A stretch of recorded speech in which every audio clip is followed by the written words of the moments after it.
friends, how are you? I hope you are fine and enjoying the videos. In this video we cover the economic reform since 1991.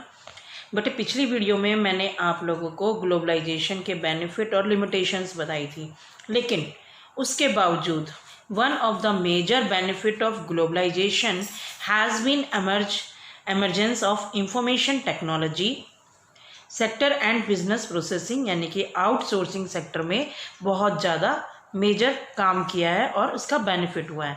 आपको बेटे outsourcing का meaning करने से पहले कि ये आया कैसे, ग्लोबलाइजेशन सेक्टर क्या हुआ, ग्लोबलाइजेशन से क्या क्या बेनिफिट हुए और क्या क्या लिमिटेशंस थी, वो सारी आपको प्रीवियस वीडियो में कवर करनी पड़ेंगी।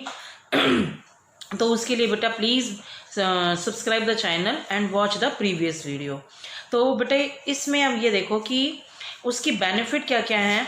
The IT and BPO sector of India, that is a main outsourcing का बेनिफिट है ये ग्लोबलाइजेशन का। IT information technology and BPO sector of India are providing outsourcing to the customer in other countries, यानी कि India with the help of BPO वो अपनी जो services हैं वो अदर कंट्रीज को भी प्रोवाइड कर रहे हैं, particularly in USA and Europe. तो बेटा ये देखो कि आउटसोर्सिंग होती क्या है। In outsourcing a company hire regular services from external sources. बटे आजकल हमारा जो है कंपटीशन का ज़माना है और हम अपनी कंपटीशन के लिए अपने वर्क में प्योरली एफिशिएंसी लाना चाहते हैं। तो एफिशिएंसी के लिए क्या होता है कि जो चीज़ हम अपने आप नहीं ढंग से कर सकते या कॉस्ट ऑफ प्रोडक्शन उसकी ज़्यादा होती है, तो वो चीज़ हम हायर कर लेते हैं from external sources, mostly from other countries which was previously provided internally, या आपकी डोमेस्टिक कंट्री में से ही ली जाती थी, जैसे legal advice, computer services, advertisement, securities are the example of outsourcing. Following services are being outsourced by company of developed countries. अब जो दूसरी डेवलप कंट्रीज हैं हम उनसे आउटसोर्सिंग सर्विसेज कौन कौन सी, record keeping, banking services, clinical advice, book transcription, film editing and music recording. क्योंकि हमें इनमें अभी इतनी महारत हासिल नहीं है, तो एक तरह से आउटसोर्सिंग क्या होता है कि अपने बिजनेस को या अपने एक एम्प्लॉयमेंट अपॉर्चुनिटीज़ क्रिएट करने के लिए एक तरह से नया सेक्टर, जो टेरिटरी सेक्टर है उसमें ये एक आउटसोर्सिंग नई सर्विसेज हुई हैं। इसमें क्या होता है, सेकेंडली एक तो ये चीज़ें हो गई हम लोग करते हैं, low wage rate and availability of skilled man power in India. क्योंकि यहाँ पर लो वेज रेट पर और skilled man power in India have made it a destination for global outsourcing in the post reform period। तो इसके ये benefit हैं कि जो अब क्या होता है कि with the help of modern telecommunications like including internet, text, voice, visual data, ये सारी डिजिटलाइज हो गई और transmitted in real time continent and national bodies, जिसने हमें एक देश से दूसरे देश में एक विलेज की तरह जोड़ दिया है। अब most of the MNCs and even small companies are outsourcing their services to India. जो MNCs हैं और स्मॉल कंपनीज हैं उनको वो चीपर रेट पर, चीपर कॉस्ट पर और रीजनेबल डिग्री ऑफ स्किल और एक्यूरेसी के बेसिस पर आउटसोर्सिंग सर्विसेज प्रोवाइड करती हैं। और फिर द लो रेट के कारण ही हमारा ग्लोबल डेस्टिनेशन बना हुआ है India in the post reform period से लेके। आई hope you understand this outsourcing services, यानी कि आपने अपने आप को बेटर प्रोवाइड करने के लिए आउटसोर्सिंग यानी कि बाहर से सर्विसेज हायर करते हैं। Now we come to the world trade organisation, that is a WTO। World trade organisation का भी ग्लोबलाइजेशन की वजह से ज़्यादा इम्पॉर्टेंस हुई है, क्योंकि यहाँ पर पहले जब इसकी स्टार्टिंग हुई थी 23 कंट्रीज़ के साथ हुई थी और ये एस्टेब्लिश कहाँ पे हुआ था, जहाँ इसमें 1948 में। आई होप यू अंडरस्टैंड।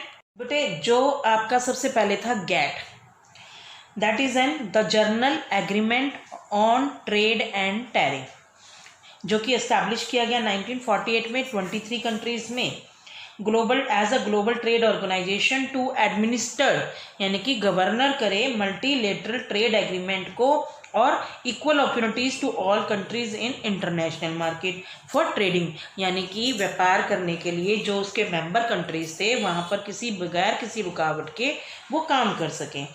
फिर उसके बाद जहाँ पर इसमें कुछ एक दिक्कतें आई, क्योंकि आप लोग जानते हैं कि जब ये वर्ल्ड ट्रेड ऑर्गेनाइजेशन और IMF इंटरनेशनल मॉनेटरी फंड, जब ये इन दो ऑर्गेनाइजेशन का गठन हुआ था तो डेवलप कंट्रीज़ थी वो उसके मेंबर ज़्यादा थे, और डेवलप कंट्रीज़ ने मोस्ट ऑफ द जो कंडीशंस रखी थी वो खुद की फेवरेबल कंडीशन में रखी थी। तो उसके बाद उसमें और भी चेंजेस लाने के लिए 1995 में 1 जनवरी को WTO came into existence, that is a successor to the GATT का ये सक्सेसर था, क्योंकि इसमें मेनली क्या था कि डेवलपिंग कंट्रीज़ को भी अपॉर्चुनिटीज़ प्रोवाइड करने के लिए। तो WTO is a powerful body which mainly aim at making the whole world a big village where good and services can flow without any barrier. अब इसके फंक्शंस लगा लो, ऑब्जेक्टिव लगा लो।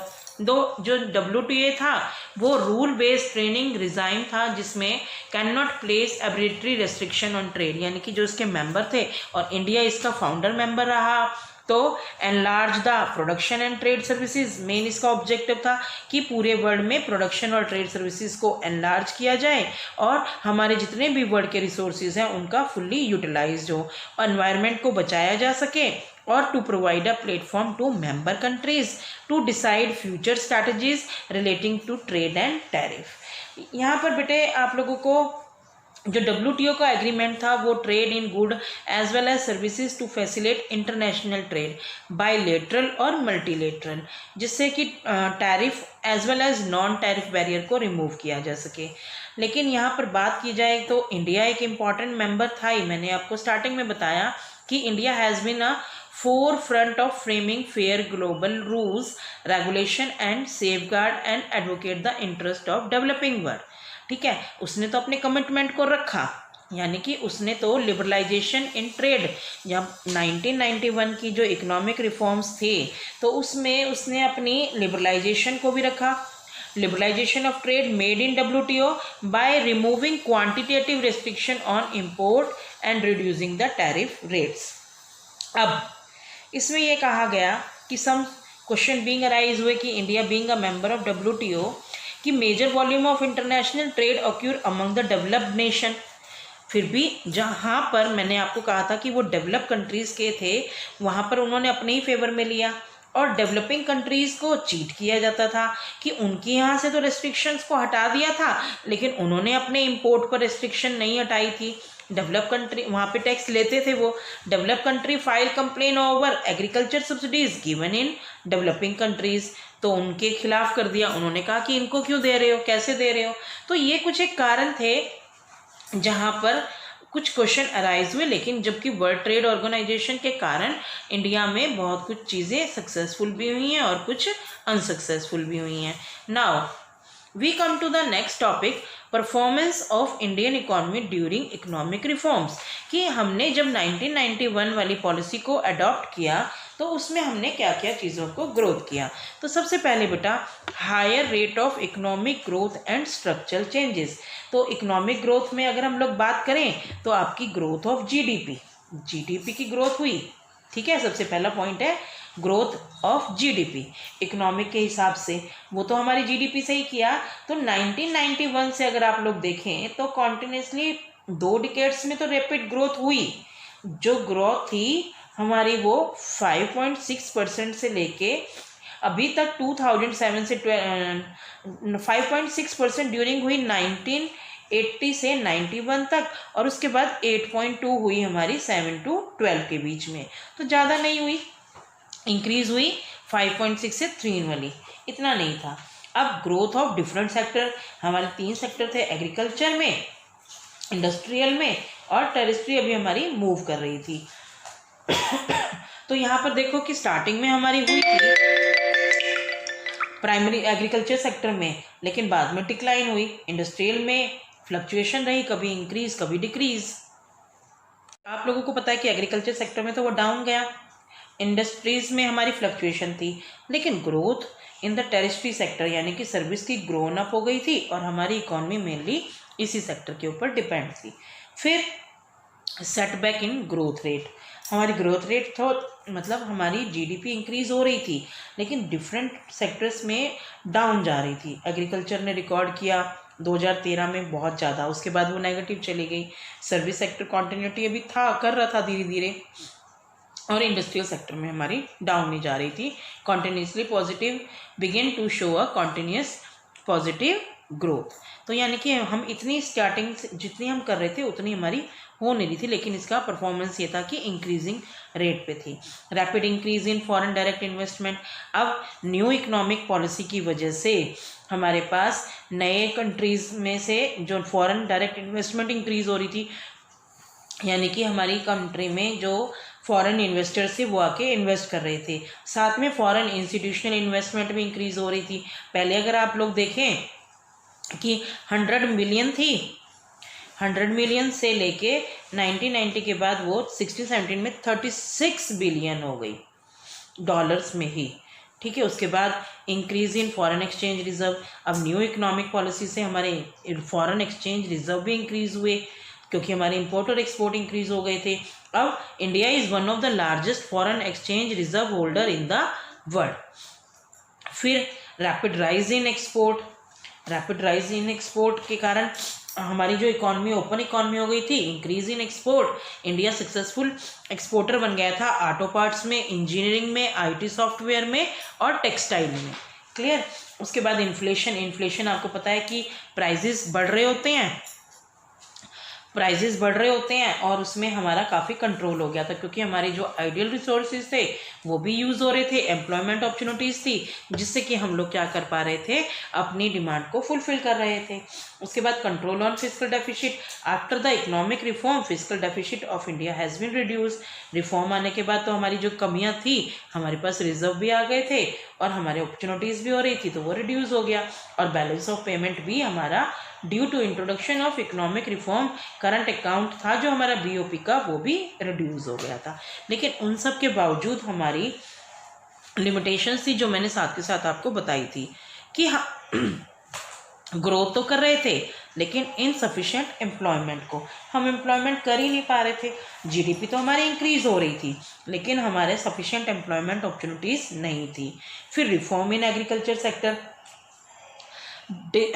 इसमें क्या हो गया हमारा रिफॉर्म्स में, इसमें डिक्रीज इन यानी कि reform in agriculture decelerating growth rate, decrease in public investment. हमारी इंडियन गवर्नमेंट ने इंडस्ट्री सेक्टर पे तो इन्वेस्ट किया लेकिन पब्लिक सेक्टर में कोई इन्वेस्टमेंट ही नहीं किया एग्रीकल्चर सेक्टर में, क्योंकि स्पेशली इन इंफ्रास्ट्रक्चर जो कि इरिगेशन को, पावर सप्लाई को, road market linkage, research and extension, ये रिफॉर्म पीरियड में हमारा कहीं पर भी कंसीडर ही नहीं किया गया। फिर जो फर्टिलाइजर्स के ऊपर जब WTO आया था तो उन्होंने हमारी एग्रीकल्चर से सब्सिडीज़ रिड्यूस करा दी थी, तो फर्टिलाइजर्स पे से सब्सिडीज़ क्या हो गया, रिड्यूस होने के कारण कॉस्ट ऑफ प्रोडक्शन इंक्रीज हो गई जिससे कि स्मॉल और मार्जिनल फार्मर्स को दिक्कत हुई। फिर पॉलिसी चेंजेस हो गई, agriculture sector has been experiencing a number of policy change, reduction in import duty on agriculture product, minimum support price को हटा दिया था और lifting of quantitative restriction on agriculture, और उसके ऊपर क्वांटिटेटिव रेस्ट्रिक्शन भी लगा दी थी। एक्सपोर्ट ओरिएंटेड पॉलिसीज़ के कारण हमारी काफ़ी जो पॉलिसीज़ थी अब वो डोमेस्टिक की वजह से, डोमेस्टिक प्रोडक्शन का क्या होने लगा, वो हमारी एक्सपोर्ट होने लगी थी। अब इससे क्या हो गया, prices pressure pressure on prices of food grain. Clear. इसके बाद रिफॉर्म इन इंडस्ट्री आया हमारे पास। रिफॉर्म इंडस्ट्री में चीपर इंपोर्ट हो गए थे। Due to globalisation developing countries are compelled to open their economics to greater flow of good and services from the developed countries. मैंने कहा था कि डेवलप कंट्रीज के लिए तो मार्केट मिल गई थी वनरेबल, लेकिन यहाँ पर वो क्या करते थे, cheaper import replace the demand for domestic good. हमारा डोमेस्टिक जो हमारी डोमेस्टिक इंडस्ट्रीज थी वो खराब हो गई। उसके बाद इनएडवोकेट इन्वेस्टमेंट इन इंफ्रास्ट्रक्चर, जो इंफ्रास्ट्रक्चर होती है जैसे पावर सप्लाई हो गई, कम्युनिकेशन हो गई, वो भी हमारे इन्वेस्टमेंट के कारण लैक था। Clear, I hope you understand. High non tariff barrier by develop countries, जो डेवलप कंट्रीज थी, क्योंकि इंडिया तो अभी डेवलपिंग कंट्री थी, उनको डेवलप कंट्रीज की मार्केट में नॉन टैरिफ बैरियर को झेलना पड़ा। अब जैसे मान लो कि जो यूएस से थे, उन्होंने तो अपने एक्सपोर्ट पर लगा लो कि टैक्स, एक्सपोर्ट पर तो उन्होंने फ्री कर लिया, इंपोर्ट पर अपनी टैरिफ लगाई, और इंडिया को कहा कि आप लिबरलाइजेशन पॉलिसीज़ को अडॉप्ट करो, तो उन्होंने reduce in tariff and tariff quota. तो क्या होने लगा, although all quota restriction on export of textile and clothing have been removed in India, और यूएसए ने क्या किया, अपनी रिस्ट्रिक्शंस को रिमूव नहीं किया चाइना और इंडिया से, तो हमें तो डबल मार पड़ी ना। फिर ineffective disinvestment, every year government ने टारगेट किया हुआ था डिसइन्वेस्टमेंट का फ्रॉम पब्लिक सेक्टर, यानी कि पब्लिक सेक्टर के शेयर्स को, ये पब्लिक सेक्टर असेट्स हो गई, तो इन्होंने क्या किया कि मोबिलाइज 25 करोड़ थ्रू डिसइन्वेस्टमेंट, तो उन्होंने अपने पब्लिक सेक्टर से डिसइन्वेस्टमेंट करनी, यानी कि शेयर को सेल करना शुरू कर दिया था। Critical point out of that investment policy, government was not successful due to the following reason, वो उनके नॉन डेवलप में चले जाते थे। फिर अंडर वैल्यूएशन हो गया, फिर उन्होंने जो असेट्स प्राइवेट सेक्टर को सोल्ड की, तो सब्सटेंशियल लॉस था ही उनको, क्योंकि उनको अब non development use of revenue, उनको जो रेवेन्यू मिलता था गवर्नमेंट को, वो बिल्डिंग में, सोशल इंफ्रास्ट्रक्चर में, गवर्नमेंट ने रेवेन्यू को डेवलपमेंट सेक्टर में ना लगाकर नॉन डेवलपिंग उसमें शुरू कर दिया। ठीक है, उसके बाद फिफ्थ, इनइफेक्टिव फिजिकल पॉलिसीज बनाई, limits on growth of public expenditure, economic reform ने प्लेस कर दिया था कि आपने इतना पब्लिक पे करना ही करना है। फिर ineffective tax reduction, reform period में ये था कि larger revenue and corrupt tax Avision but have not resulted in increase in tax revenue for the government. फिर उनके पास कोई स्कोप भी नहीं था, क्योंकि उन्होंने कस्टम को भी रिड्यूस किया हुआ था, अब कस्टम नहीं थे, टैक्स इंटेंसिव उनको फॉरेन इन्वेस्टमेंट को अट्रैक्ट करने के लिए वहाँ पे छूट दी हुई थी। तो एक तरह से नेगेटिव इम्पैक्ट था गवर्नमेंट का कि उसके पास कोई भी नहीं थे। और अदर्स में, रिफॉर्म एंड कंज्यूमर में ये एक नई प्रॉब्लम आ गई थी कि कंज्यूमर को by providing luxurious and exclusive product, तो वो उनके डेंजर ट्रेंड आ गया था, वो लोग अलग अलग वैरायटी की लग्जरीज प्रोडक्ट कंट्रोल डिमांड में रख रहे थे। फिर control over the economy, MNCs आने के कारण क्या हुआ, उन्होंने इंडियन इकोनॉमी पर एक्सप्लॉइट करना शुरू कर दिया, उन्होंने अपने ही प्रोडक्ट, मशीन मेड प्रोडक्ट और बेटर प्रोडक्ट को इंडिया में काफ़ी लार्ज प्रॉफिट पर सेल किया। That are the failure of a new economic reform policies.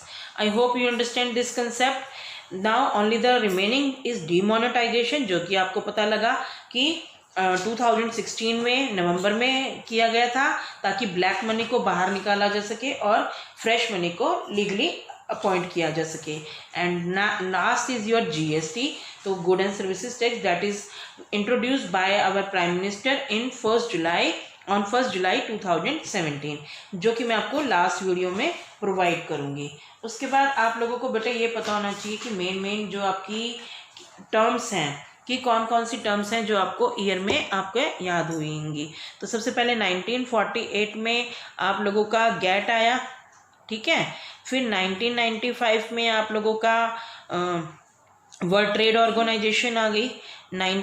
उसके बाद आगे आप लोगों को 2000 में 16 और 17 में आप लोगों की डिमोनेटाइजेशन, और ये 2005 में एक क्वालिटेटिव रेस्ट्रिक्टिव ट्रेड पॉलिसी को इंट्रोड्यूस किया गया था। उसके बाद 2016 और 2017, इस तरह से ये आप लोगों ने ईयर को याद रखना है। आई hope you understand, clear. If any doubt, please write in the comment box, and for more videos subscribe the channel.